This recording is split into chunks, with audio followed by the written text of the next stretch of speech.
Bonsoir et bienvenue dans Crime Hebdo avec plus de témoignages, plus de révélations et des histoires inédites.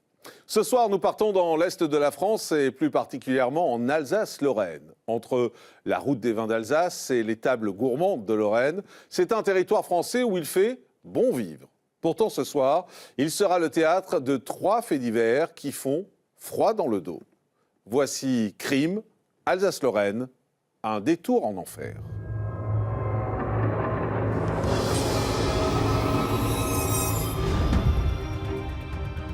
À Durambach, en 2017, Béatrice, 60 ans, mène une vie paisible avec Jean, son fils de 29 ans. S'il est très attaché à sa mère, depuis quelque temps, Jean a une nouvelle femme dans sa vie, Virginie. Ça commence par une histoire qui est basée uniquement sur le sexuel. Et on pense à une histoire sans lendemain, une histoire très passagère. Et cette histoire va durer.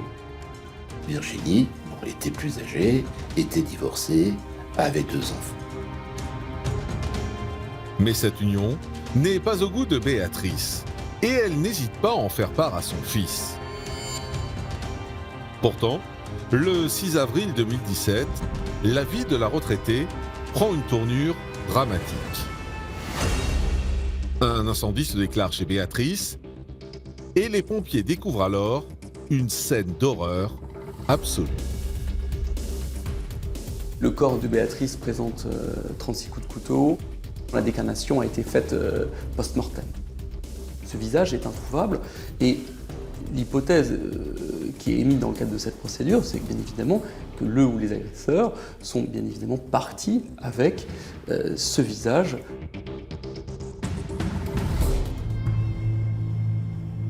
À Verdun, dans la Meuse, Cassandra, une jeune femme de 21 ans, se présente aux urgences dans un état terrifiant. Le médecin lui-même, d'ailleurs, l'a décrit dans son certificat médical comme une personne qui présente l'apparence de quelqu'un qui sort d'un camp de concentration. Elle présente des bleus, des brûlures et des griffures sur tout le corps. Et ce que la jeune femme va raconter aux enquêteurs fait froid dans le dos. Ça a commencé avec des claques, tout ça. Donc là, il commence à me taper, à me donner des coups de pied, des coups de matraque. À Laxou, Nadia, 44 ans, a connu une vie difficile. Condamnation judiciaire, relations tourmentées, enfance traumatisante, c'est une femme très fragile qui tente de se reconstruire. Il y a ce terrible conditionnement psychique des blessures de l'enfance qui vont vous amener à reproduire le fait dont vous avez vous-même été victime. Mais depuis quelque temps, la vie semble de nouveau lui sourire. Elle revoit son fils, Jérémy, avec qui elle tente de construire une relation mère-fils. Et elle a même retrouvé l'amour auprès de David. Pourtant, ce bonheur est de courte durée. Quand ils me disent c'est ma mère, moi je me dis ouais, elle a encore fait quelque chose. Et là ils me disent que non, en fait, elle se fait assassiner. Certains coups de couteau étaient d'une telle violence qu'ils ont fracturé les côtes. Ce qui traduit un acharnement absolument incroyable. Et pour commencer cette émission, nous allons à Durambach, une petite commune alsacienne située au nord de Strasbourg. C'est ici que vit depuis toujours Béatrice, une retraitée de 60 ans, avec son fils Jean, 29 ans. La mère et le fils partagent la même passion, le foot. Ils sont très investis dans le club de leur commune. Et c'est là que Jean fait la rencontre de Virginie, âgée de seulement 35 ans. Béatrice ne voit pas de bon œil cette idylle. Et malgré tout, la vie se poursuit jusqu'au 6 avril 2017. Ce jour-là, la vie de cette famille bascule quand un automobiliste signale un incendie dans la maison de Béatrice. Et une fois le feu maîtrisé, les pompiers découvrent un cadavre, mutilé et sans visage.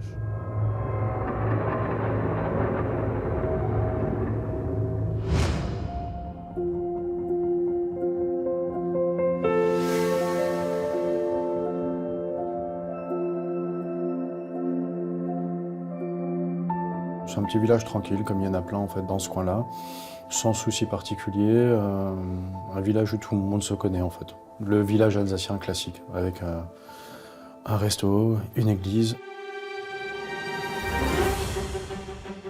Le 6 avril 2017, ce petit village, je dirais sans histoire, qui jusqu'à présent n'avait aucune particularité, va connaître un véritable coup de tonnerre.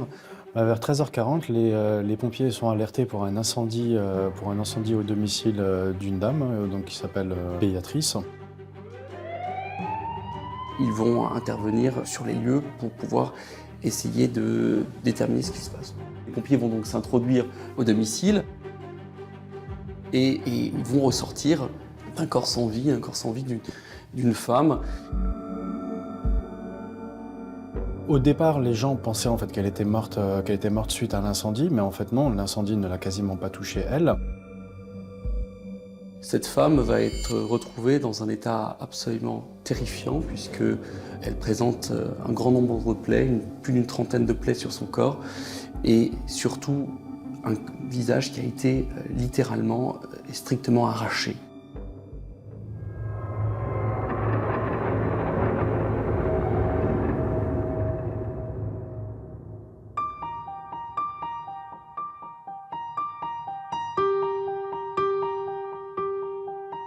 Âgée de 60 ans, Béatrice a vécu toute sa vie dans le village de Durenbach.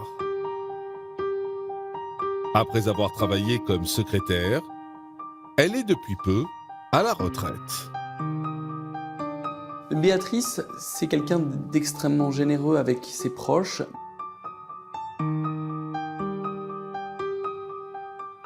Mais qui peut être et s'avérer très autoritaire. C'est quelqu'un qui ne se laissait pas faire. Ah, c'est quelqu'un qui est réglé comme du papier à musique.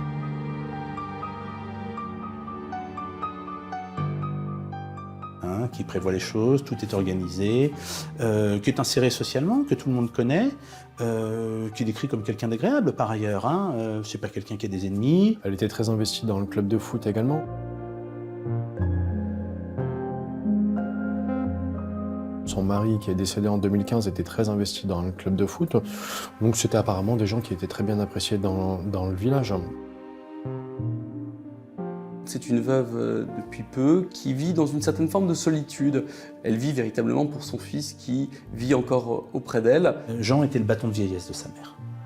Le bâton de vieillesse, autrement dit, on s'appuie dessus, il est là, il doit rester là, il sera toujours là. Il va bientôt avoir 30 ans, il n'est pas toujours en capacité de s'occuper de ses affaires et il attend beaucoup d'être épaulé par sa mère pour pouvoir pourvoir à des besoins, je dirais, quotidiens. Mais ces liens indéfectibles entre mère et fils vont être brisés ce 6 avril 2017.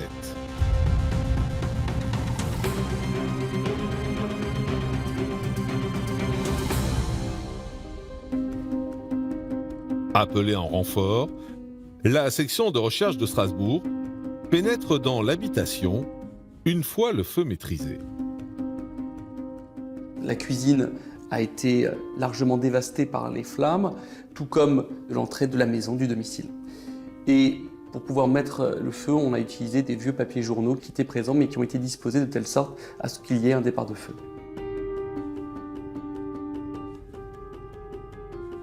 On voit dans cette cuisine qui a été en proie aux flammes un bol et une tartine qui a été beurrée, qui présente d'ailleurs un croc au niveau de cette tartine, et laissant penser que la mort est venue la frapper au moment où elle prenait son petit déjeuner.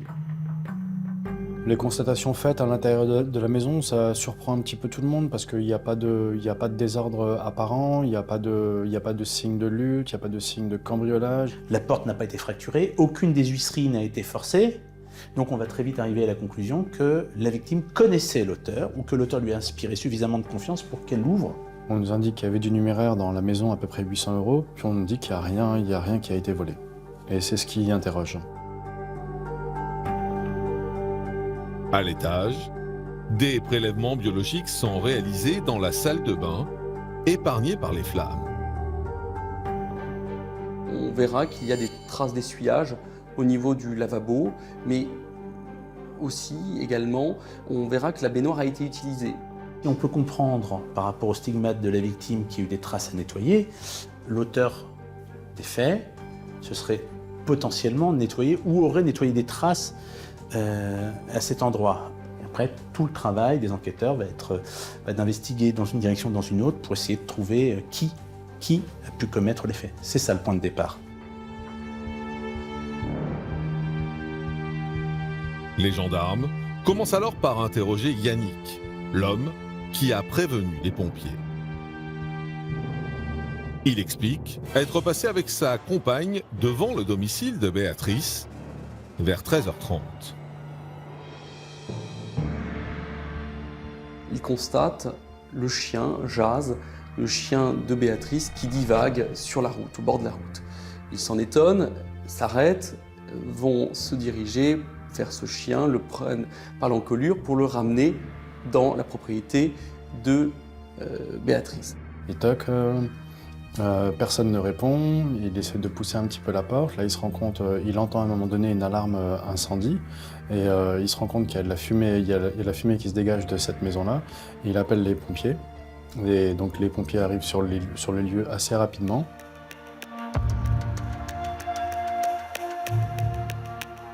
Les enquêteurs décident ensuite d'entendre Jean, le fils de la victime. Sous le choc de l'annonce, l'homme de 29 ans parvient tout de même à raconter le déroulé de sa journée. Jean explique qu'il est parti au travail le matin à 6h55, comme à son habitude. Il est catégorique, il a fermé sa porte à double tour, comme il le fait comme à chaque fois. Une journée particulièrement classique, jusqu'à cet appel aux alentours de 13h41 de Yannick, son cousin. Et il parle également de ce message, un post qui a été fait par Virginie, sa compagne du moment. Elle lui indique qu'elle a pu rencontrer une camionnette suspecte qui était conduite par un homme et accompagnée d'une femme, des personnes de gens du voyage. Sans plus attendre, les enquêteurs recueillent le témoignage de Virginie, leur témoin clé. À 35 ans, elle est bénévole au sein du club de foot du village, situé à 50 mètres de la maison de Béatrice.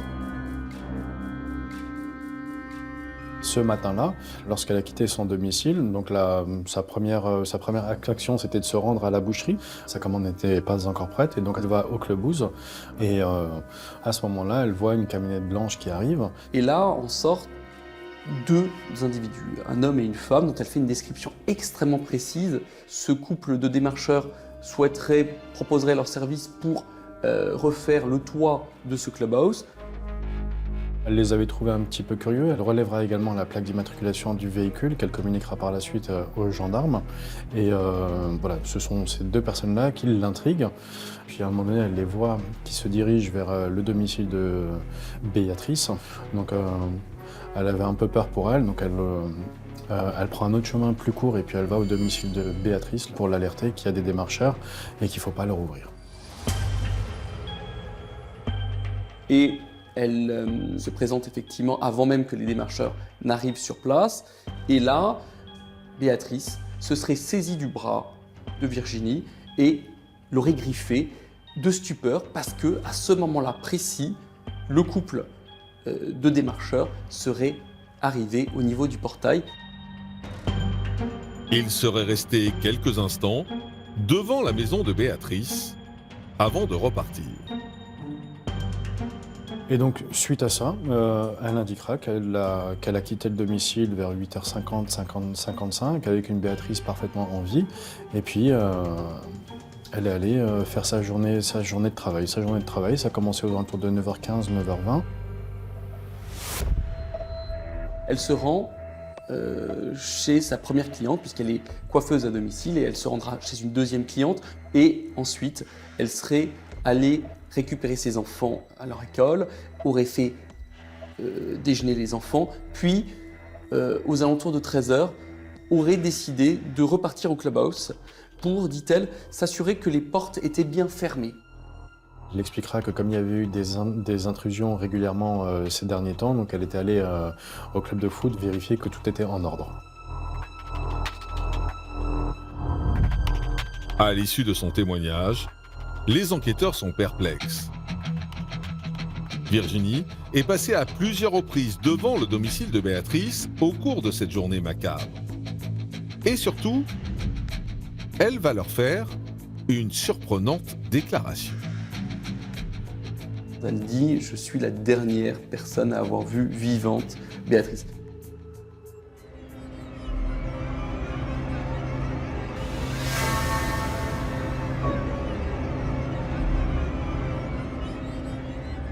Le corps de Béatrice présente 36 coups de couteau. Ces coups ont été surtout portés sur toute la région du thorax, mais également effectivement au niveau du bras, laissant penser qu'elle a cherché à se défendre.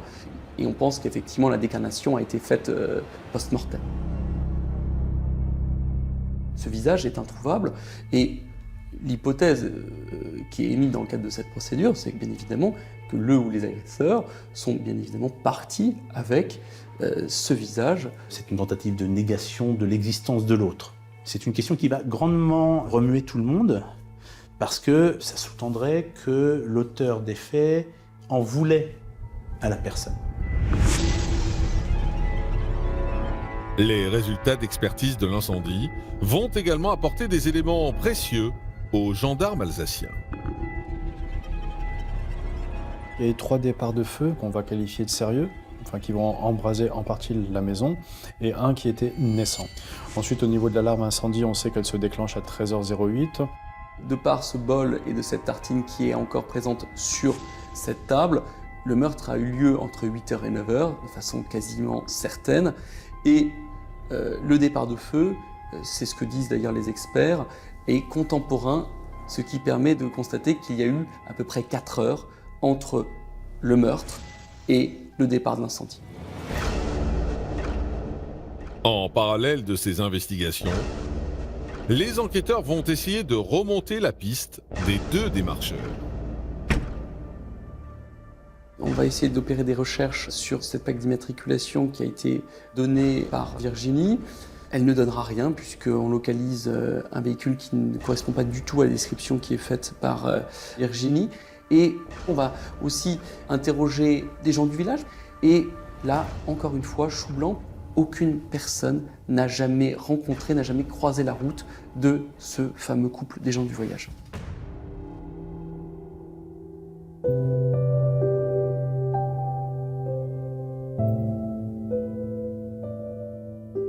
Au cœur de nombreuses interrogations, Virginie est passée au crible par les gendarmes.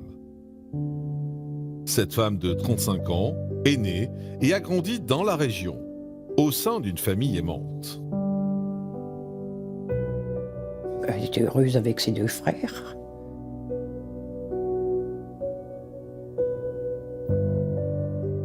Ils ont vécu ensemble, hein. C'était la petite dernière, chouchoutée par ses frères, comme toutes les petites filles. Après des années, Virginie s'affirme et développe un caractère bien trempé. Elle travaillait au club de foot, elle était plus ou moins bénévole, si vous voulez, parce que c'est un petit village, donc s'occuper de laver les maillots, et puis elle donnait un coup de main, elle entraînait certains enfants, enfin voilà. Quelqu'un qui sait ce qu'elle veut, quelqu'un qui mène sa barque, quelqu'un de peut-être excessif dans le domaine des relations, mais quelqu'un qui n'a jamais fait parler d'elle. Elle s'était mariée et avait eu 2 enfants dans un contexte d'échec total puisque, disait-elle, son mari buvait et faisait pas grand-chose d'autre. À l'été 2015, Virginie est justement en procédure de divorce lorsqu'elle rencontre Jean. Ils font partie du même club de foot. Lui aussi, c'est un passionné de foot. Il est gardien de but au club de foot du Hornbach. Et c'est en fait à cette occasion-là qu'ils se sont rencontrés. Ça commence par une histoire qui est basée uniquement sur le sexuel. Et on pense à une histoire sans lendemain, une histoire très passagère. Et cette histoire va durer. Mais Jean, si vous voulez, en fait, si vous me permettez l'expression, il a le cul entre 2 chaises. Lui, il est pris en étau entre Virginie et Béatrice, qui est hyper possessive. Elle est possessive, elle le cocoune comme pas possible. Je veux dire, il a absolument aucune liberté. Il est à l'aune de ses 30 ans. Elle surveille tout. Ses comptes, c'est elle qui les gère. Il fait rien. C'est un Tanguy. Et il s'est avéré que la mère de Jean désapprouvait la liaison de son fils parce que Virginie était plus âgée, était divorcée, avait 2 enfants. Dans la mesure où elle est extrêmement possessive, c'est son fils et elle veut que personne ne lui prenne, Virginie est mise à l'écart. Elle lui parle à peine. Jean va également confier à la section de recherche qu'au début de l'année 2017, sa mère lui a fait comprendre qu'elle souhaitait qu'il mette un terme à sa relation. Il ne jouera jamais franc jeu, que ce soit vis-à-vis de Virginie ou vis-à-vis de sa mère. Il prendra jamais position, ce qui fait qu'il y a une ambiguïté qui se crée tout le long. On sait qu'il y a une confrontation le 3 avril, confrontation qui a eu lieu au domicile de Béatrice. Elle va voir Béatrice pour lui poser la question qui lui brûle les lèvres depuis longtemps, pourquoi vous ne m'aimez pas? Et Béatrice va lui dire de façon très brutale, quels que soient les efforts qu'elle puisse entreprendre, qu'elle ne sera jamais sa belle-fille. Et Jean rentre du travail et la personnalité de Jean fait que il ne s'oppose pas, il écoute. Pour les enquêteurs, cette relation orageuse entre les 2 femmes pourrait bien constituer un mobile. Dès lors, une perquisition est organisée à Dürrenbach, au domicile de Virginie, où vit désormais Jean. On retrouvera quelques gouttelettes de sang sur une gourmette, quelques gouttelettes de sang sur un chemisier et une gouttelette de sang au niveau de la semelle de la chaussure.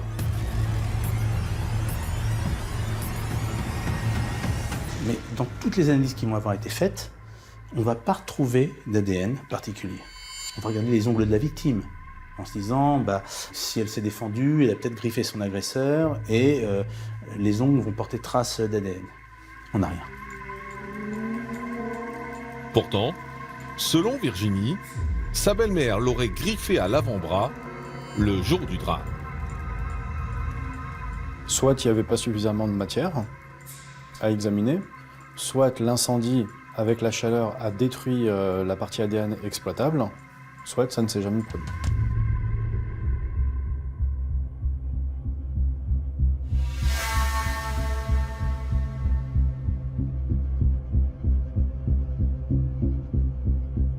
Deux mois après le meurtre, Jean et Virginie sont interpellés et placés en garde à vue par les gendarmes strasbourgeois. On la confronte avec des éléments qui interrogent, qui font d'elle une personne, la suspect numéro 1 dans ce dossier. Et à ce moment-là, on sent qu'elle est dans une posture de fuite. Il y a cette phrase dont je me souviens, c'est « Est-il possible que je ne me souvienne pas ?» Autrement dit, elle pose la question d'une possibilité d'une amnésie passagère. Je dis bien hypothèse, émise par les enquêteurs. Ce serait la volonté d'un face-à-face pour régler la question du positionnement du fils. Donc autrement dit, elle serait allée voir la mère, le ton serait monté. Elle aurait pu tuer sa belle-mère pour sortir de l'impasse, c'est-à-dire s'ouvrir une porte de sortie dans une situation où il n'y en avait plus aucune. Et ça peut conduire à un passage à l'acte. Qu'à l'évidence, les deux femmes, en quelque sorte, se disputaient le même homme. En s'appuyant sur le bornage téléphonique, mais également sur les différents témoignages, les gendarmes estiment que Béatrice a été tuée entre 8h30 et 9h10 ce 6 avril. Il y a une thèse qui est d'ailleurs assez satisfaisante, qui laisse penser qu'elle aurait pu mettre le feu dans le cadre d'une première tentative aux alentours de 11h et qu'elle repasse une troisième fois aux alentours de 11h45 avec ses enfants, peut-être d'ailleurs pour voir si le feu a pris. Et elle va, on le sait, repartir, elle le dit, aux alentours de 13h au niveau du clubhouse, puisqu'elle dira qu'elle a essayé de vérifier si les portes avaient bien été fermées, et elle repassera encore une dernière fois devant la maison de Béatrice, bien plus tard, aux alentours de 13h45, pour se rendre à son travail. Devant ces faisceaux de preuves, Virginie est mise en examen pour meurtre, puis écrouée. Jean, lui, est lavé de tout soupçon.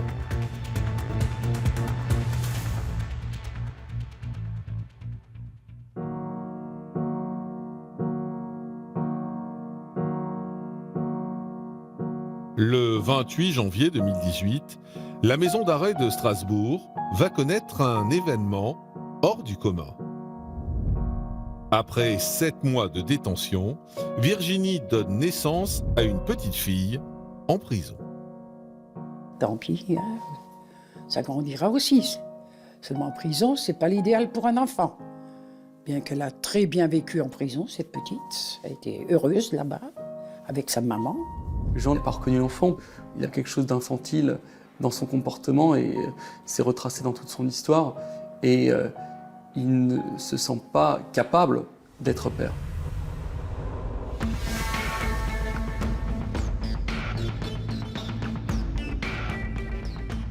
C'est un procès qui est attendu, puisque ça fait près de 3 ans qu'elle est en détention provisoire, et on attend des réponses. Ce procès est attendu par Jean pour simplement que justice soit faite. Il faut qu'une vérité judiciaire soit établie pour qu'on puisse littéralement enterrer et faire son deuil, commencer à faire son deuil dignement. Mais pour les avocats de la défense, il n'y a pas d'élément objectif pour incriminer la mère de famille. Le meurtre a lieu avant qu'elle aille chez sa première cliente, qui ne remarquera rien. Pas dire, elle est arrivée, elle avait les cheveux en désordre, elle avait des traces de sang. Elle va rien noter d'anormal. En fait, ce dossier peut se résumer de manière très simple. On n'a pas de preuves directes. On n'a pas d'éléments incontestables, matériel objectif. Elle avait à cœur de crier son innocence. Et donc elle s'est expliquée sur les faits, elle s'est expliquée sur à peu près tout. Après, peut-être que le sentiment qu'elle a pu donner, en fait, c'est d'être un petit peu distante, de pas crier plus fort que ça son innocence. Elle est, à mon sens, complètement prisonnière de son geste. Le geste est tellement atroce qu'elle ne peut pas se reconnaître en étant l'auteur de ça.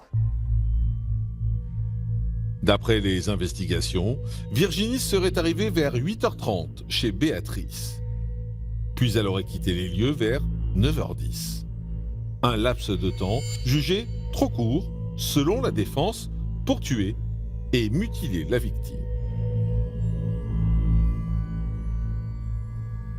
Rien que l'opération de décarnation du visage, selon le légiste, ça prend plusieurs dizaines de minutes. Elle indiquait au minimum 20 minutes. Toutefois, au terme de 5 jours de débat, Virginie est condamnée à 18 ans de réclusion criminelle. Un verdict qui sonne comme une immense désillusion pour ses proches. Je mets ma main au feu que ce n'est pas elle. Elle ne pouvait même pas tenir une bête morte. Et elle a toujours dit, maman, si ça avait été moi, je ne pourrais plus vous regarder en face. Les proches de Jean, les proches de Béatrice, étaient bien évidemment soulagés par cette décision, bien qu'ils aient eu du mal à comprendre les réquisitions de l'avocat général qui demandait à 20 ans, fixé à 20 ans, alors qu'on s'attendait à plus, enfin ils s'attendaient à plus. L'accusé fait immédiatement appel de sa condamnation. Et le 15 octobre 2021, elle est finalement condamnée à 20 ans de réclusion. Virginie a depuis formé un pourvoi en cassation. Elle reste donc à ce jour présumée innocente.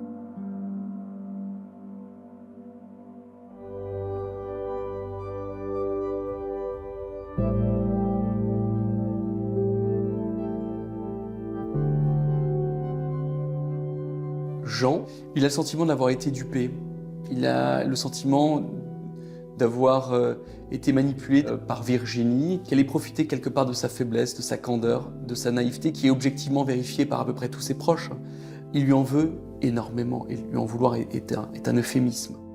Et il y a, au travers de cet enfant, un signe d'une ultime manipulation de cette femme à l'encontre de Jean. Ça rend la situation encore plus tragique pour tout le monde et pour cet enfant.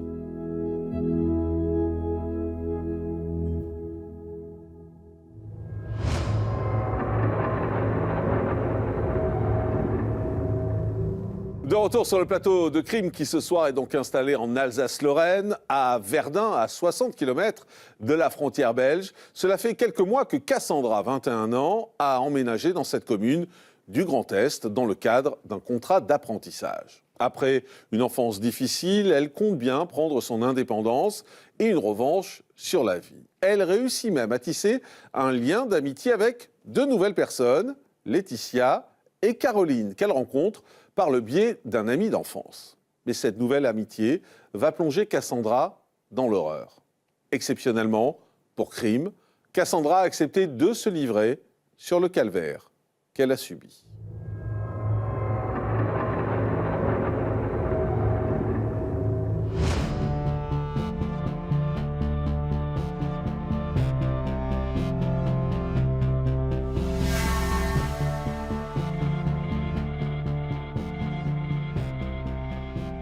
Le 17 mars, aux urgences de Verdun, il y a une jeune fille qui débarque avec son assistante sociale.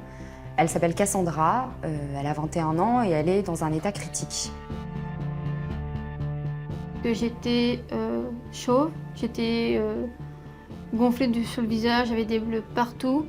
Sur tout le corps, j'avais que des bleus, des marques. On a également des brûlures, multiples endroits, y compris ces endroits les plus intimes. Et puis on a des grandes griffures, notamment très visibles le long de ses jambes. Donc on voit un corps qui est vraiment meurtri. Le médecin lui-même, d'ailleurs, l'a décrit dans son certificat médical comme une personne qui présente l'apparence de quelqu'un qui sort d'un camp de concentration.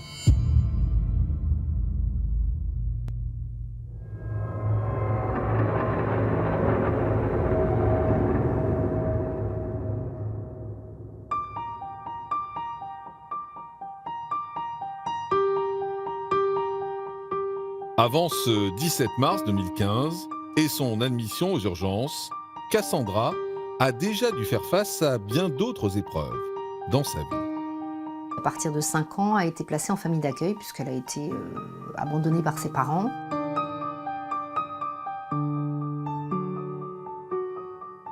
Elle a eu d'autres frères et sœurs qui, eux, sont restés au sein de la famille, mais elle, ça a été une enfant non désirée et qui, effectivement, n'a jamais eu la possibilité de grandir sereinement au sein de sa famille. Pour moi, c'était un peu comme ma deuxième maman parce que c'est elle qui m'a élevée.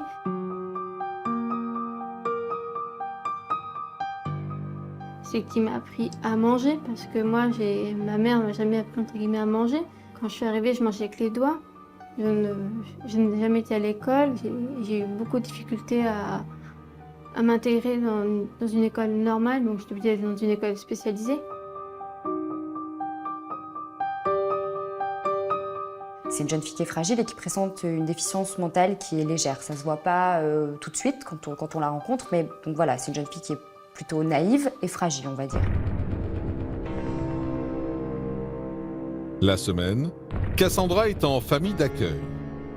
Les week-ends, elle les passe dans la Meuse, aux côtés de sa mère et de son beau-père. Un homme qu'elle accuse de l'avoir agressée sexuellement à l'âge de 13 ans. Donc moi, après, j'en ai parlé à ma famille d'accueil. Donc là, ma famille d'accueil m'a cru. Et donc, on a remonté ça à mon assistante sociale. Et elle m'a dit, on arrête les visites chez ta mère parce que je dormais tous les week-ends chez ma mère. Et de là, on a arrêté les visites. Cassandra ne trouve pas la force de porter plainte et vit chaque jour avec ce traumatisme. 7 ans plus tard, au mois d'octobre 2014, elle décide de prendre son envol et de quitter sa famille d'accueil. C'est une jeune fille qui, malgré cette déficience, voilà, a envie de réussir dans la vie, on va dire, et de faire des études, de se prouver que malgré l'enfance finalement malheureuse qu'elle a eue, malgré cet abandon, voilà, elle a envie d'une vie à elle. Elle arrive à Verdun dans le cadre d'un contrat d'apprentissage en restauration rapide. Elle connaît peu de monde, elle est logée à ce moment-là dans un foyer de jeunes travailleurs. Mais 5 mois seulement après son arrivée à Verdun, la jeune femme de 21 ans se retrouve aux urgences de la vie.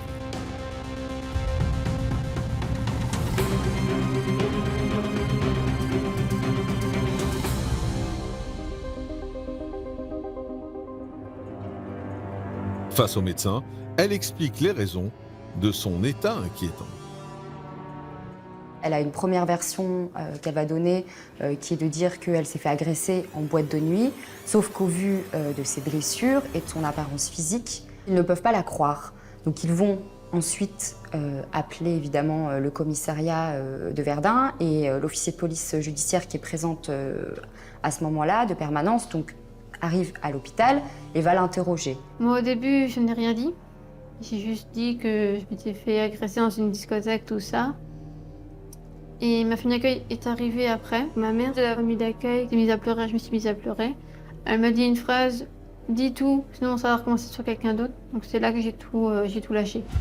Et là, Cassandra va expliquer qu'elle a été retenue prisonnière, séquestrée par un couple de femmes qu'elle nomme, donc Laetitia et Caroline, qui l'ont retenue dans leur appartement et en compagnie d'autres personnes, lui ont infligé des sévices et qu'elle vient juste d'en réchapper.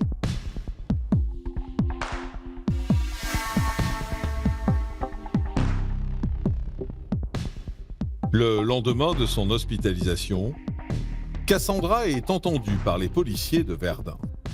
Elle explique donc qu'elle rencontre Caroline et Laetitia par l'intermédiaire de Ryan, qui est un ami d'enfance. Dans un premier temps, elle se dit même que ça va pouvoir devenir des amis.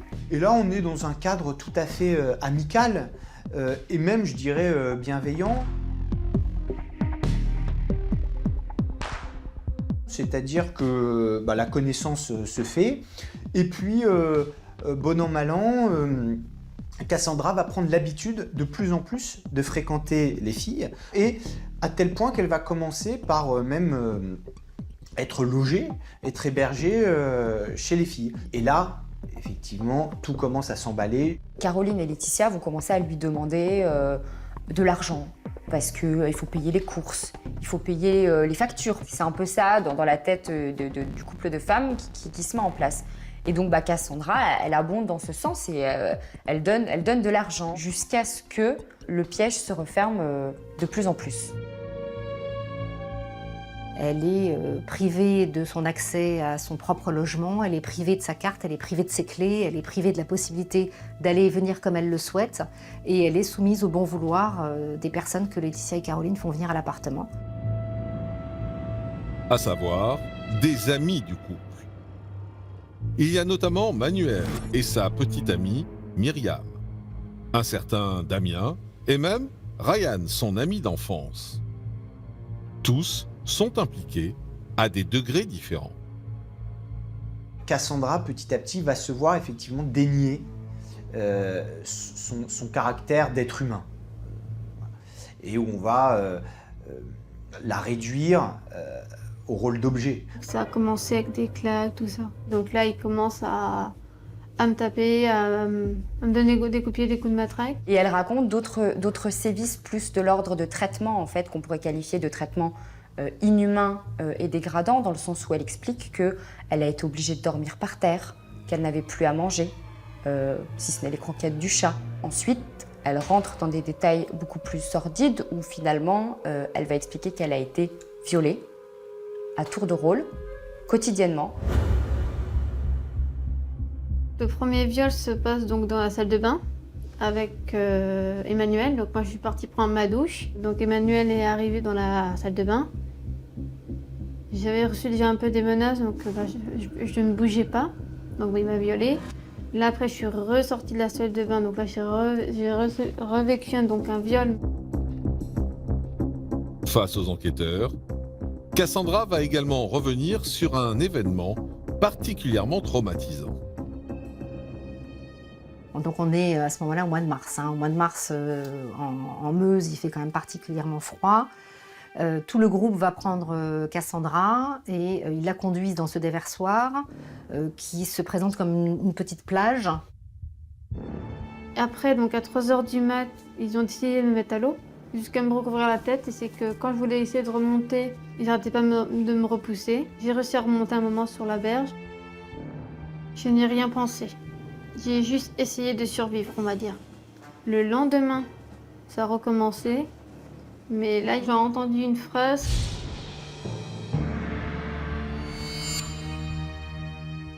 Donc à ce moment-là, c'est la première fois que Cassandra entend ces termes-là et se dit finalement, je sais pas, il y a un déclic qui se fait et elle se dit, tout ce que je subis depuis des semaines, je n'ai pas réussi à finalement m'en saisir pour partir, mais là, ils veulent me tuer, donc il faut que je trouve un moyen pour pouvoir m'échapper.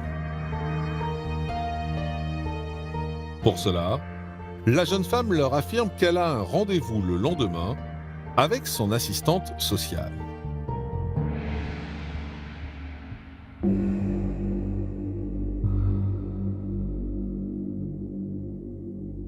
À l'hôpital, le témoignage de Cassandra est glaçant. Également entendu, son assistante sociale explique avoir remarqué ces derniers mois un changement de comportement chez elle, notamment dans la gestion de ses finances. Elle va trouver ça assez bizarre et elle va lui proposer un rendez-vous.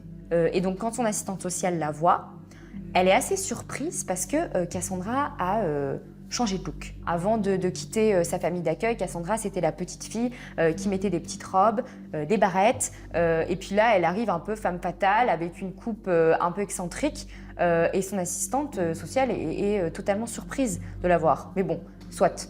Elle se dit, bon, je sais pas, peut-être qu'elle s'émancipe, ok. Elle l'interroge sur les dépenses et puis donc elle lui dit, mais Cassandra, pourquoi tu dépenses tout cet argent en fait? Qu'est-ce qui se passe? Tout va bien? Cassandra lui dit, oui, tout va bien.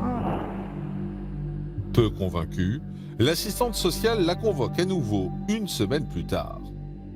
À ce rendez-vous, en mars 2015, l'apparence de la jeune femme a encore une fois changé. Sa référente sort dans l'accueil, regarde, aperçoit un jeune homme rasé, très amaigri, et se retourne vers la personne qui lui a indiqué que Cassandra était là en disant bah, « Non, elle n'est pas là, je ne la vois pas ». Avant de réaliser que ce jeune homme très amaigri, rasé et avec le visage tuméfié, c'est Cassandra. Donc elle va recevoir Cassandra dans son bureau en lui disant « Mais qu'est-ce qui se passe ?» Dans un premier temps, Cassandra ne dit rien, parce qu'effectivement, Caroline et Laetitia sont dans la salle juste à côté, très menaçante. Et c'est donc la référente qui prend Cassandra et qui lui dit « Je ne te laisse pas repartir dans cet état-là, je t'amène aux urgences ».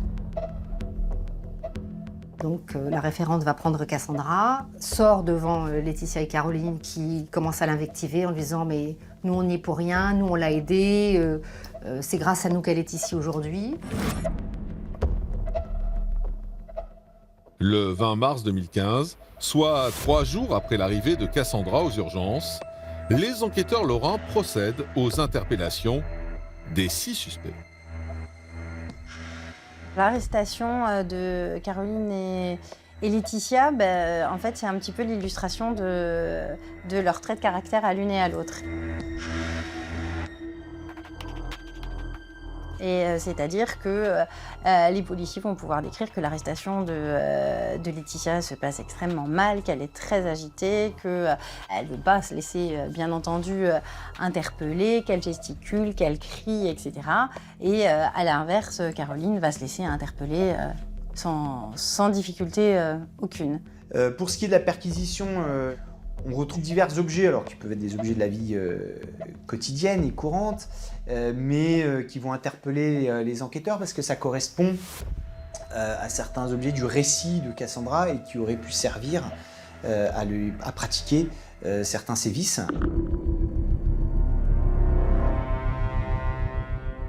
Elle a parlé notamment de lames chauffées à blanc, donc on va saisir les couteaux qui ont pu avoir l'air d'être chauffés. Elle a parlé de tournevis, donc les tournevis seront saisis. Ils vont trouver aussi une couverture où ils constatent des taches de sang. Cassandra va expliquer que cette couverture-là a été mise au sol en fait au moment des viols. Chez Manuel, ils vont saisir aussi également une matraque. Et on va retrouver les chaussures de sport avec des crampons qui ont servi donc à lui infliger des blessures assez horribles sur les cuisses. Et il y a évidemment toutes les expertises ADN qui vont permettre de s'appuyer et de démontrer que la matraque a bien été utilisée pour violer Cassandra, que les crampons ont bien été utilisés pour la torturer, et on retrouve évidemment l'ADN des co-accusés sur les différents objets qui ont pu servir à lui faire du mal. En plus de ça, donc il y a des exploitations qui vont être réalisées des téléphones des accusés. Parce que Cassandra dira aux enquêteurs que pendant tout le temps où elle était martyrisée, torturée, violée, elle sait qu'il y a des photos et des vidéos qui ont été prises d'elle pendant ses sévices. Sur le téléphone de Laetitia, il y a une chose un peu particulière qui est retrouvée, c'est un texte qu'elle a envoyé à Caroline. Et c'est un texte dans lequel elle raconte une histoire. Sauf que l'histoire qu'elle raconte, c'est l'histoire de Cassandra et de tout ce qu'ils lui ont fait subir depuis plusieurs jours, plusieurs semaines. On va retrouver aussi dans les téléphones une vidéo qui est assez terrifiante, où on voit Cassandra assise sur une chaise, le crâne rasé, se prendre des coups en fait de la part de Caroline, qui rigole et compte les coups qu'elle lui met dans le visage.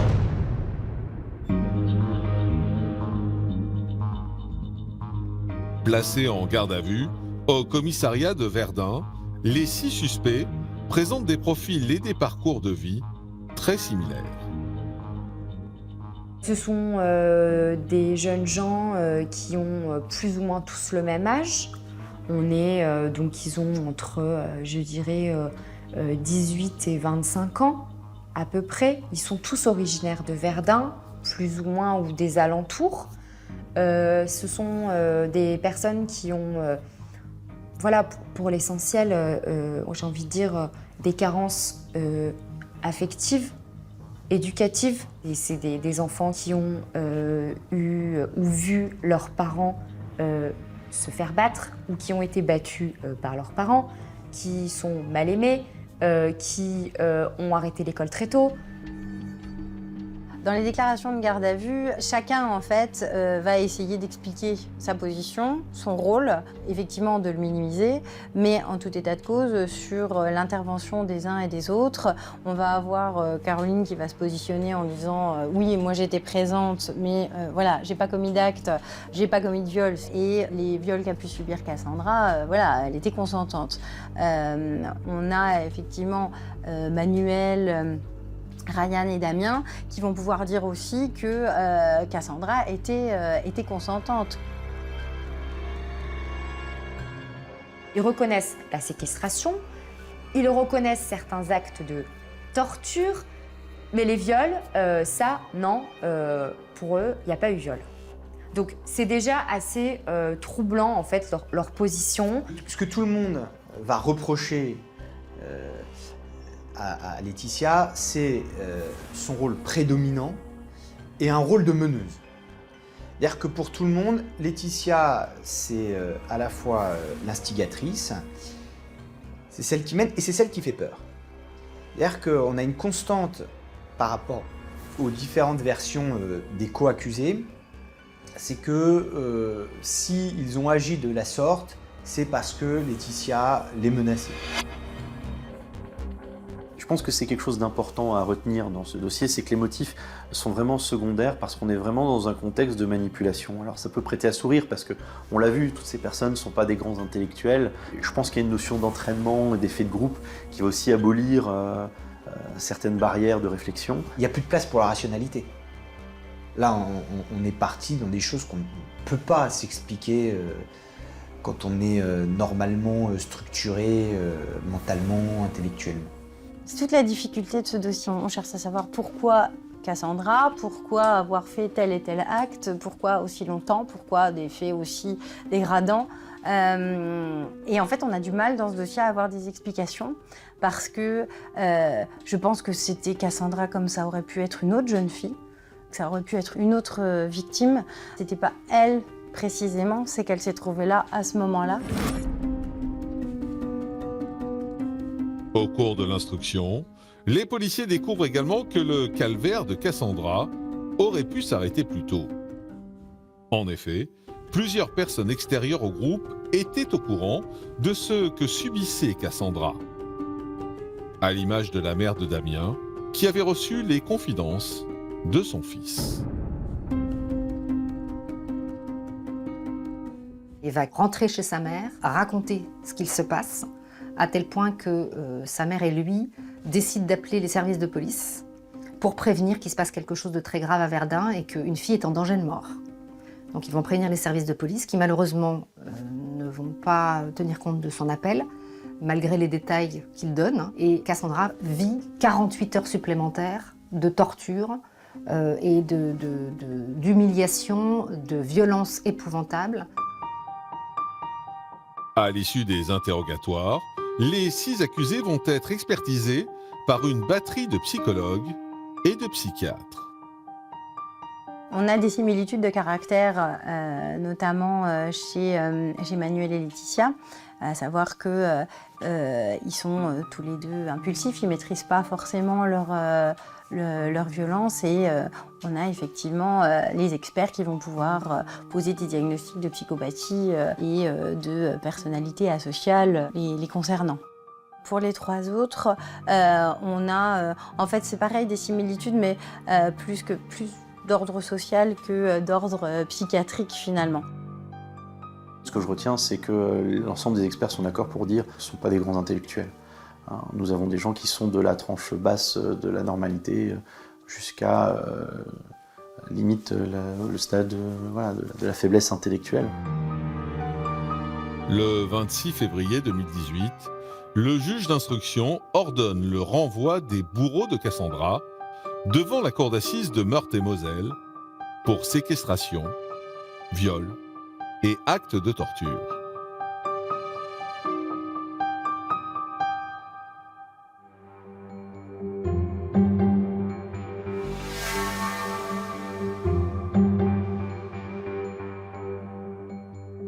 On est déjà dans le cadre d'une cour d'assises, c'est une salle immense, avec de magnifiques boiseries, donc on a déjà un décorum qui nous assomme, là aussi rajoute à l'ambiance très particulière, mais les faits eux-mêmes, même pour des assises, sont extraordinaires. Et puis on est parti pour 3 semaines de procès. C'est pas tous les procès d'assises qui durent 3 semaines. Donc forcément, il y a des hauts et des bas pendant le procès. Il y a des moments où il était peut-être un petit peu plus détendu, il y a des moments où il était extrêmement tendu. Celle qui me faisait le plus peur, c'était Laetitia. C'était la chef, on va dire. C'est elle qui me faisait le plus peur. Je me suis dit clairement, ils sont enfermés, ils ont des policiers autour. J'ai rien à craindre. Donc je suis allée non stressante, j'y allais comme ça. La seule chose que j'ai pensé tout de suite, c'est qu'ils doivent payer pour tout ce qu'ils m'ont fait.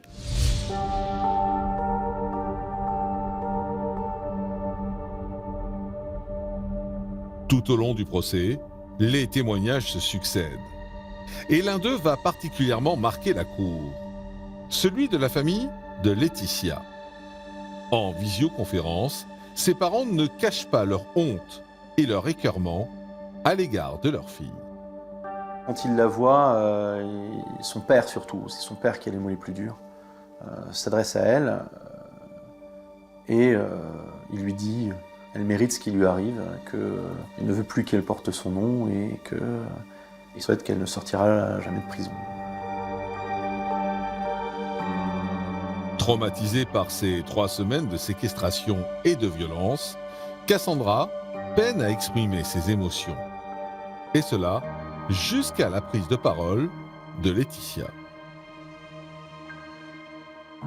Elle commence à invectiver la présidente, les partis, en disant mais en fait on essaie de me faire passer pour un monstre. Et là, Cassandra a une réaction. Elle se met à dire très fort, et on l'a entendu dans cette grande cour d'assises de Nancy, dire « mais tu es un monstre ». Ça a été extrêmement fort.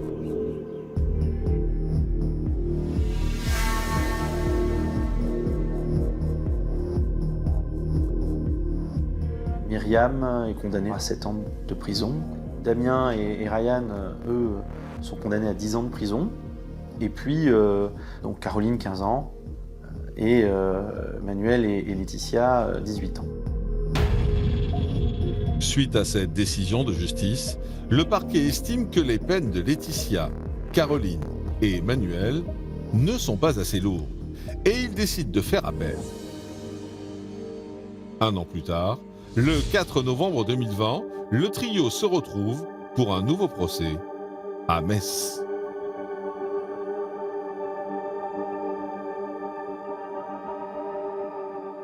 J'ai plus appréhendé et le procès était encore plus difficile parce que la juge, elle a mis les vidéos, elle a mis les photos de tout ce que j'ai vécu. Donc moi, ça m'a remis dedans. Donc c'était assez compliqué. Donc là, entre guillemets, j'ai craqué. Donc j'ai eu du mal à remonter la pente. L'ambiance était très différente entre le premier procès et ce procès d'appel. On a pu se concentrer sur les 3 principaux accusés dans ce dossier et chacun a pu, s'il le souhaitait, s'exprimer. Et Caroline s'est saisie vraiment de ce deuxième procès pour avoir une attitude complètement différente par rapport au premier procès. Caroline, au premier procès, elle est toujours un peu dans cet aspect assez masculin, cheveux courts, elle avait perdu beaucoup de poids. Là, en appel, elle a repris du poids, ses cheveux ont poussé, elle a un côté plus féminin qui ressemble plus à ce qu'elle était avant de rencontrer Laetitia. Caroline a réussi à pleurer, ce qu'elle n'avait pas réussi à faire jusque-là. Donc, ce qui montre quand même une étape dans sa réflexion, dans sa prise de conscience, parce qu'on a l'impression aussi que par rapport au premier procès, ils n'avaient pas forcément conscience de la gravité des faits, de la gravité des peines qu'ils pouvaient risquer. Malgré ce changement d'attitude, Caroline est une nouvelle fois condamnée à 15 ans de réclusion criminelle. Manuel a 28 ans et Laetitia a 30 ans. À l'exception de cette dernière, les autres accusés ont depuis formé un pourvoi en cassation et restent donc à ce jour présumés innocents.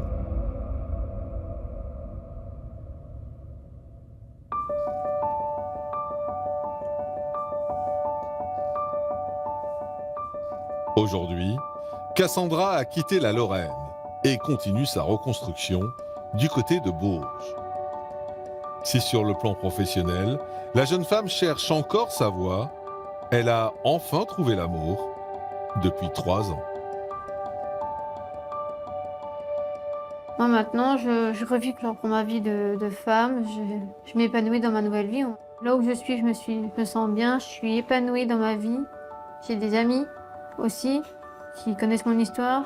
On va dire que je ne l'ai pas oublié, j'avance et l'histoire maintenant, elle est derrière moi. Elle sera toujours en moi, mais j'évite d'en penser. Moi maintenant, j'essaie d'aller de l'avant.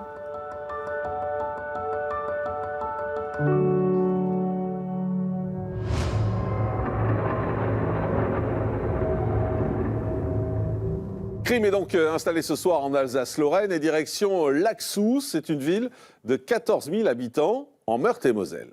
Nadia, 44 ans, a choisi de s'installer ici après une vie très chaotique, des relations sentimentales compliquées, des ennuis judiciaires. Mère d'un petit garçon prénommé Jérémy, elle ne l'élève pas. Pourtant, à sa majorité, son fils choisit de renouer contact avec sa mère. Au même moment, un autre homme entre dans la vie de Nadia. Il s'appelle David, un homme qu'elle a déjà connu quelques années auparavant et avec qui elle entame une relation. Et alors que tout semble rentrer dans l'ordre dans la vie de cette femme, un soir, en rentrant, Jérémy découvre l'impensable. Sa mère vient d'être assassinée. En exclusivité, pour Crime, Jérémy a accepté de revenir sur ce terrible drame qui l'a marqué à vie.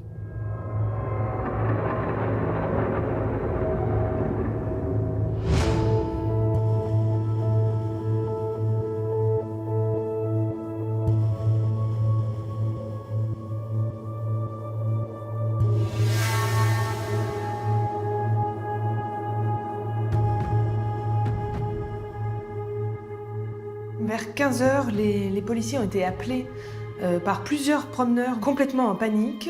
On leur dit qu'une femme est en train de se faire agresser sur le parcours de santé de la Sapinière.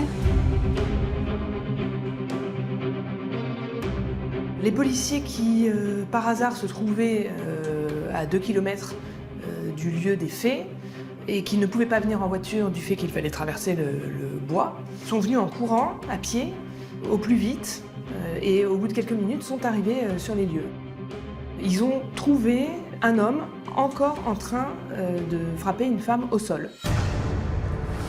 Ils lui ont fait une sommation de s'arrêter, ils se sont approchés, ils ont crié en lui disant d'arrêter et de poser son arme. Il lui demande d'arrêter, il n'arrête pas. Et ça n'est que lorsque une des femmes policiers sort son arme et le menace de son arme, qu'enfin il se décide à arrêter de poignarder la victime. Il se relève, il jette son couteau et les policiers lui demandent de se mettre au sol et le menottent. Ils vont arrêter l'auteur des faits. Ils vont évidemment le placer en garde à vue. C'est à cette occasion que les enquêteurs vont connaître le nom de Nadia, la victime.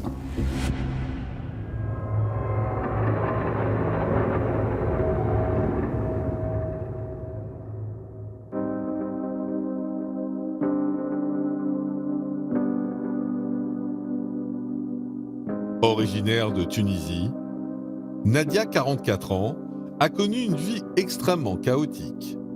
Et cela, dès sa plus jeune enfance. Elle a très mal supporté le divorce de ses parents.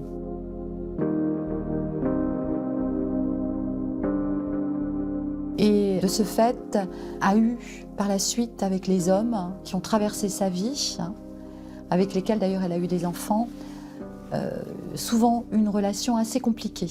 Elle a été baladée de foyer en foyer. Ces enfants qu'elle a eus de plusieurs pères différents ont également été baladés de foyer en foyer. Il y a ce terrible conditionnement psychique des blessures de l'enfance qui vont vous amener à reproduire les faits dont vous avez vous-même été victime. Nadia est une femme fragile, influençable, qui a connu certaines mésaventures et des mésaventures judiciaires. Elle a été condamnée à 8 ans de réclusion criminelle pour des faits de violence. La vie sentimentale de Nadia est elle aussi très tourmentée. En 2000, elle donne naissance à Jérémy, son premier fils. Mais la jeune femme de 26 ans n'est pas en mesure de l'élever. Depuis tout petit, je la voyais pas. C'était compliqué entre nous deux. À partir de mes 18 ans, là, j'ai pris un peu plus de recul. Je me suis dit, passé, c'est le passé, vas-y, on avance. Alors, Jérémy, il n'a quasiment jamais vécu avec sa mère. Puisque, dans la mesure où sa mère a été incarcérée, il a été placé, et que finalement, il ne l'a retrouvée qu'en avril 2017. Donc, juste quelques mois avant les faits.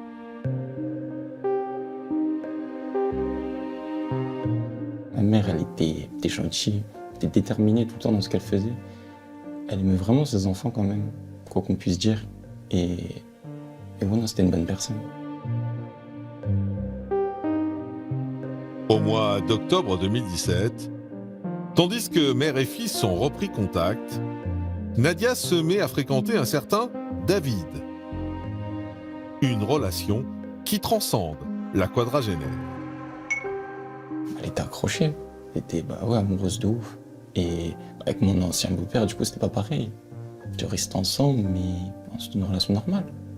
Mais là, non, là, elle voulait le voir tous les jours, tout. Il était accroché. Après tous ces déboires, Nadia semble remonter la pente. Jusqu'à ce 9 janvier 2018, où elle subit une avalanche de coups.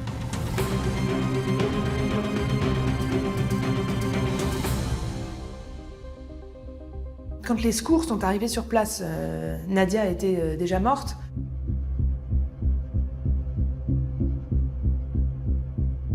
Son son corps était allongé par terre, ses vêtements un petit peu en pagaille.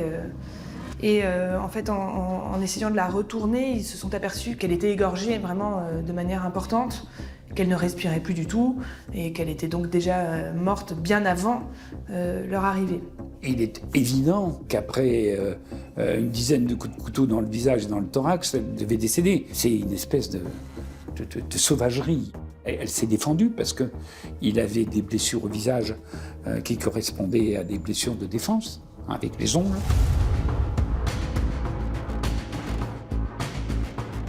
Sur place, les policiers auditionnent les témoins de la scène. Et notamment les 2 femmes qui ont donné l'alerte.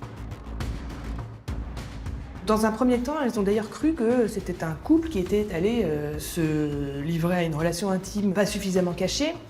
Et puis elles ont fini par comprendre que les cris de la femme étaient des cris de douleur et des appels au secours. Il y a un autre couple de promeneurs avec un monsieur, justement, qui est là et qui, lui, va venir au plus proche de la scène.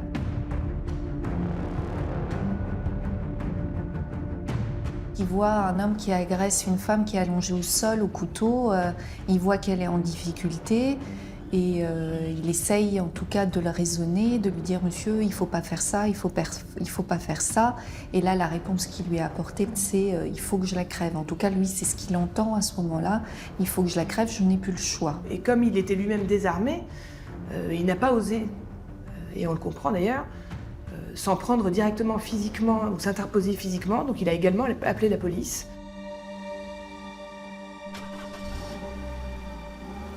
Moi je l'ai appris le soir, quand je suis rentré chez moi, j'ai fait une journée normale et j'étais en train de manger à l'extérieur et ma grand-mère elle m'appelle, elle me dit ouais il y a la police à la maison, je dis bah ok j'arrive et après quand je les vois, moi je me dis c'est pas possible, je me dis il y a un truc et quand ils me disent c'est ma mère, moi je me dis ouais elle a encore fait quelque chose. Et là, ils me disent que non, en fait, elle se fait assassiner. Moi, je suis là, c'est une caméra cachée, il y a un truc. Et en fait, là, je vois que non, je vois ma grand-mère, elle pleure, tout ça. Je me dis, ah ouais, non, en fait, c'est réel. Et ouais, ça fait bizarre de la prendre comme ça, en fait.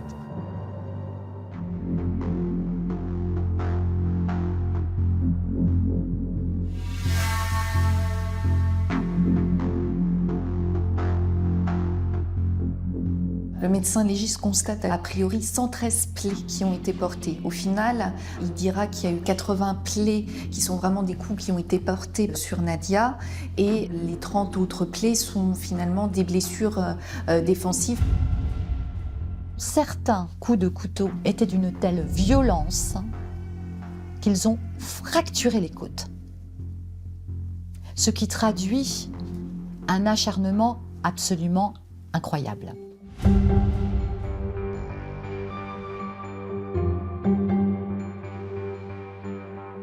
En parallèle, les enquêteurs se renseignent sur l'auteur des faits. Ils réalisent alors que cet homme n'est autre que le compagnon de la victime. Âgé de 44 ans, David n'a pourtant pas le profil d'un meurtrier. Il a grandi dans une famille classique, un milieu moyen. Il a été élevé par ses parents. Il a eu une scolarité, on va dire, un petit peu médiocre, mais sans difficulté particulière, sans se faire remarquer. Et sur le plan du travail, ensuite, il a plutôt enchaîné les petits boulots, les missions d'intérim. Voilà, c'était pas quelqu'un d'ambitieux sur le plan professionnel. C'est quelqu'un qui est décrit de manière générale comme étant quelqu'un de discret, de timide et de respectueux. C'est une personne qu'on pourrait qualifier d'ordinaire, pas de difficultés, jamais été condamné pour des faits de violence. Il a été marié 2 fois et divorcé 2 fois. Il a une fille qui a une 20aine d'années. Rien de particulier dans sa vie et surtout rien qui laisse présager de ce fait de violence qu'il allait commettre. C'est quelqu'un qui est un peu un séducteur et qui est entouré, on le voit tout au travers du dossier, d'une cour de femmes fragiles qui tombent amoureuses de lui. Face aux enquêteurs, le suspect raconte avoir trompé sa compagne actuelle avec Nadia entre octobre et décembre 2017. Une fois arrivé en garde à vue, David était encore choqué par son propre geste et choqué d'avoir tué Nadia. Donc, il a reconnu sa responsabilité dans le meurtre. Il explique déjà qu'en fait, il est harcelé par Nadia depuis un certain temps, depuis des semaines.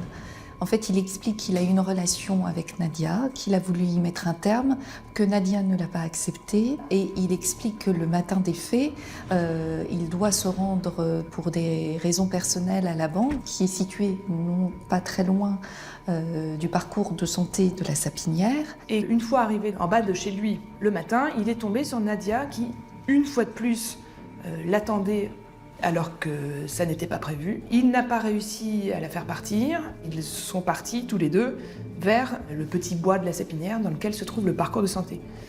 Et ils y sont restés ensemble pendant plusieurs heures. Pendant tout ce temps, Nadia aurait tenté de le convaincre de quitter sa femme pour elle. Il essaye de la raisonner sur leur absence de relation et la fin de leur relation. Ce qu'il explique, c'est qu'elle lui fait du chantage. Ce que lui dit Nadia, c'est elle lui dit « Ayons une dernière relation sexuelle ensemble et après je te laisserai ». Donc ils ont cette dernière relation sexuelle dans les bois qui bordent le parcours de santé de la Sapinière. Et il explique qu'ils ont cette relation sexuelle qui est pour lui une relation sexuelle qui est contrainte et que lorsqu'ils ont terminé et que justement ils regagnent le chemin, en fait Nadia revient sur sa parole. Elle a dit à David que finalement elle ne le laisserait pas tranquille et qu'elle allait s'en prendre à sa fille et à sa femme. Et là, il a complètement pété les plombs, la colère est montée et il a sorti son couteau.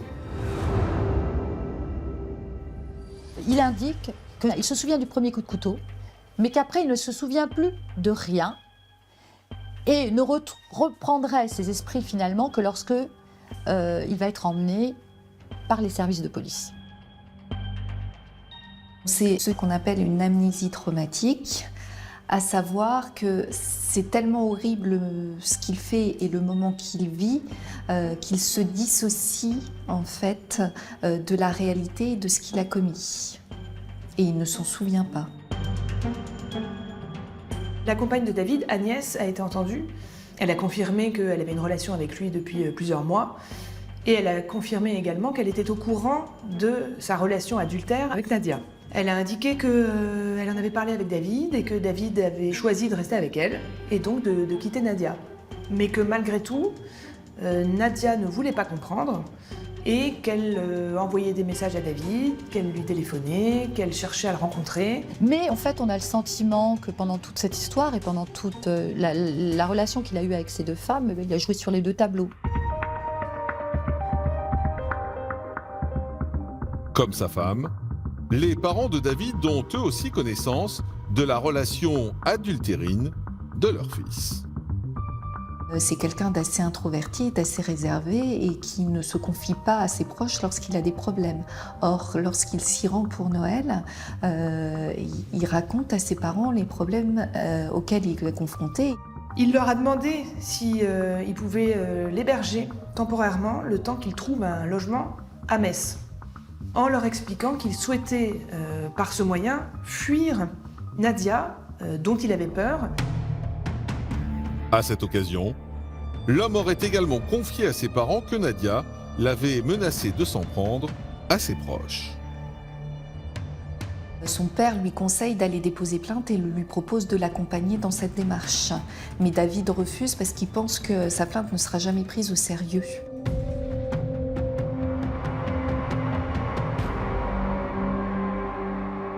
En exploitant le téléphone de David, les enquêteurs ont pu retrouver un nombre extrêmement important de SMS et d'appels téléphoniques en provenance de Nadia. Donc c'était quand même à sens unique, globalement. Il faut reconnaître qu'il y a eu un véritable harcèlement de la part de Nadia. On a recensé sur une période de 15 jours 816 appels et SMS.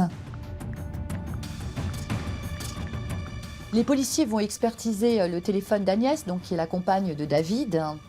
Et ils vont trouver un SMS qui émane de David, qui est adressé à Agnès le matin du jour des faits, où il l'écrit à sa compagne, parlant de Nadia. Je vais la planter, il n'y a pas d'autre solution. Je finirai en tôle, tant pis.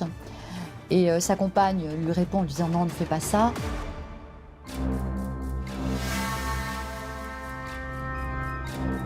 Au cours de leurs investigations, les policiers lorrains vont apprendre que David et Nadia ont fait connaissance en 1997 à la gare de Nancy. Ils se sont rencontrés 20 ans avant les faits. Ils ont eu une brève histoire qui a duré peut-être 1 mois ou 2 mois. Et puis, ils ne s'étaient pas revus durant 20 années. Et au mois de novembre 2017, ils se sont revus par hasard dans le tram de Nancy. Elle va revivre une vision très, très romanesque de cette rencontre. On s'est quittés il y a 20 ans, on se retrouve. Voilà, c'est le destin qui nous a réunis.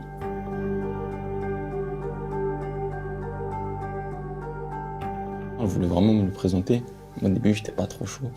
Et après, je lui ai dit, bah vas-y, c'est bon, je le fais. Et ouais, on a pris un café. Et genre, ça a duré 10 minutes. Parce que, bah, on a discuté vite fait. Il m'a dit, ouais, ta mère, je vais pas lui faire du mal. Enfin, des belles promesses, quoi. Dès le mois d'octobre 2017, les deux amants vivent en secret leur idylle. Jusqu'à ce que la compagne de David découvre la relation qu'il a avec Nadia et qu'elle mette les pieds dans le plat, qu'elle lui demande de choisir. C'est à ce moment-là que les choses vont dégénérer. Et puis un jour, 21 décembre, SMS, c'est pas toi que j'ai choisi l'autre, dégage. Nadia, elle l'a harcelée parce qu'elle était tombée d'un seul coup du 6e étage quand elle avait reçu le SMS, alors qu'elle envisageait de reconstruire sa vie avec lui. Évincée sans ménagement, Nadia tente de retenir David par tous les moyens. Nadia pensait que Jérémy pouvait être le fils de David parce qu'il avait été conçu pendant la même période que celle où ils avaient eu leur première relation. Donc elle a dit ça à David et elle insistait beaucoup là-dessus, persuadée d'avoir raison. Et lui, en faisant un calcul assez simple, s'est aperçu que c'était pas possible, puisque en réalité, lorsqu'il a rencontré Nadia, c'était peut-être 1 an ou 2 avant la conception de cet enfant. La relation m'a trop monté à la tête. Et quand elle m'a dit, oh, ça peut être ton père, j'étais là, non, c'est pas possible. Non, on se ressemble pas, on n'a rien en commun, c'est pas possible. Et elle voulait que je fasse un test. Moi, je dis non, je fais pas de test. Même après la police, tout, après elle m'a dit, si tu veux faire un test, on sait jamais. Je dis non, jamais.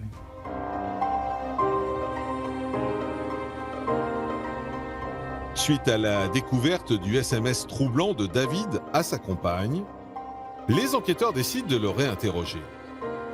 Et l'homme va alors faire de nouvelles révélations.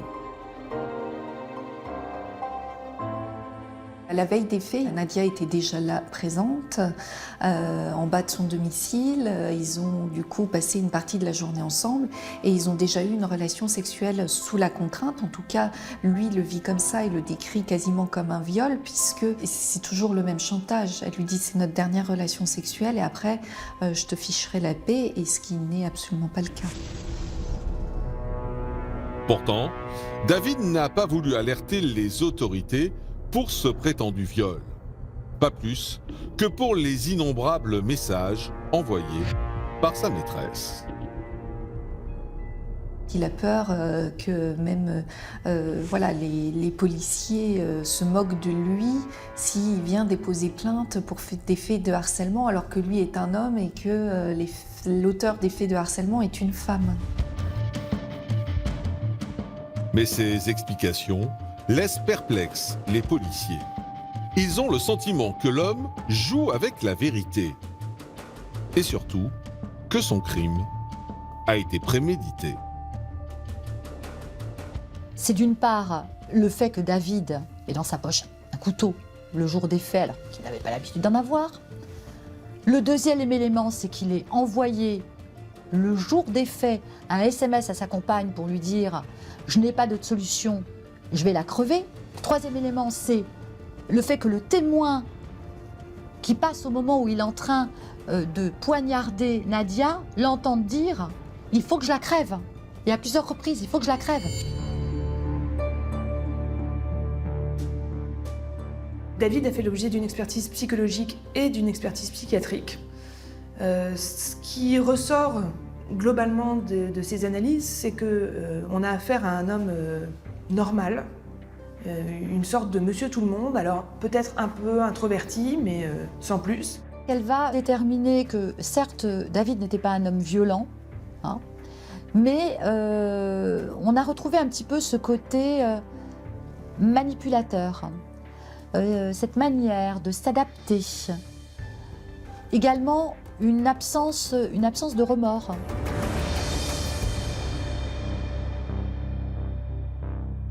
Le 10 janvier 2018, le juge d'instruction renvoie David devant la cour d'assises de Nancy pour assassinat.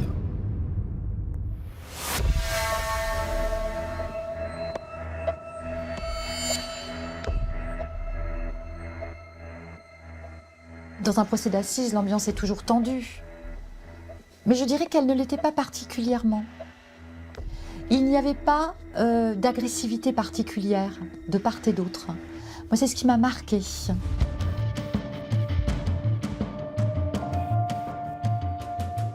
Moi, j'étais stressé. C'était compliqué. Genre, je voulais que ça arrive, mais en même temps, c'était compliqué. Et je me dis, 3 jours, c'est pas assez. 3 jours d'audience pour décider du sort de David.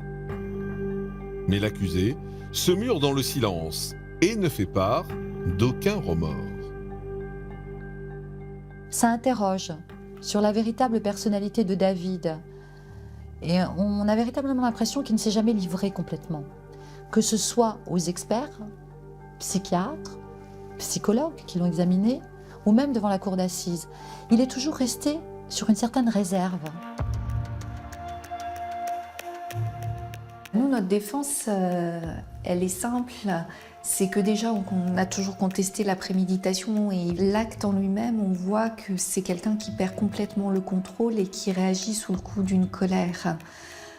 Donc c'est pas compatible avec un geste prémédité, avec le fait de se dire qu'on prend un couteau et qu'on va donner rendez-vous à quelqu'un, ce qui n'est pas le cas. David s'est bien défendu et a été bien défendu. Il a pris le parti de suivre ce qu'il avait dit dans les premières dépositions et qui est toujours facile hein, pour un accusé, c'est de se taire, quoi. De dire bah voilà, moi j'ai donné le premier coup de couteau. Après, je ne sais plus ce qui s'est passé.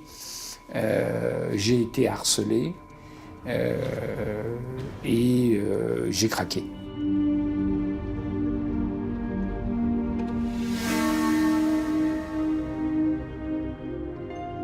Je pense que le lourd passé de Nadia a joué contre elle et que l'attitude de l'accusé, ses déclarations, la stratégie qu'il avait employée lui ont profité. Bon, il a été condamné à 18 ans de réclusion, encore une fois, c'est une peine conséquente, mais il risquait plus. Les jurés ont dû penser que lorsqu'il envoyait ses SMS pour dire « j'ai pas d'autre solution, je vais la crever », il ne le pensait pas vraiment, et que lorsqu'il a commis les faits, même s'il y a eu 112 coups de couteau, eh bien il a agi d'une manière très mécanique. Et que ça ne s'inscrivait pas dans une véritable préméditation, qu'il n'avait pas l'intention véritable de la tuer. À l'énoncé du verdict, la mère de Nadia et celle de David vont surprendre l'assistance en se prenant dans les bras. Parce que c'était deux mères, ce sont deux mères qui ont finalement perdu leurs enfants. La mère de Nadia a perdu sa fille qui est décédée, mais la mère de David perd son fils qui est incarcéré pour de nombreuses années. Mais pour Jérémy, cette peine de prison est incompréhensible. Moi, je voyais ma mère pleurer pour lui.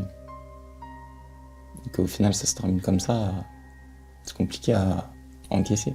Genre 18 ans, je me dis, c'est pas beaucoup. En fait, c'est rien, t'enlèves la vie à quelqu'un et tu prends 18 ans. Tu ressors après comme si t'as rien été. C'est compliqué.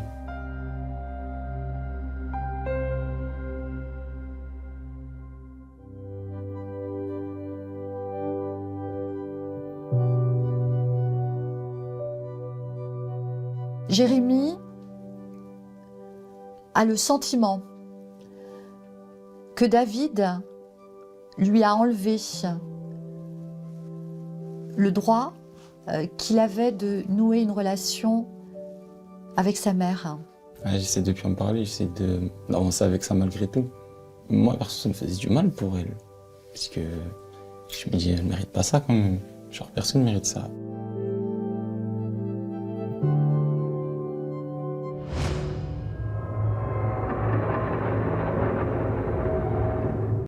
Et après cette affaire, j'en profite pour vous rappeler que l'on se retrouve également tous les jours en direct à 13h35 sur Énergie 12 pour la quotidienne de crimes et faits divers.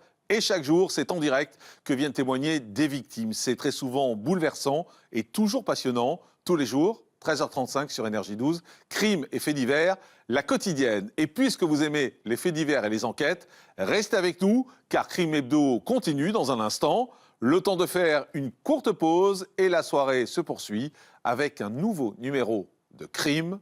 À tout de suite.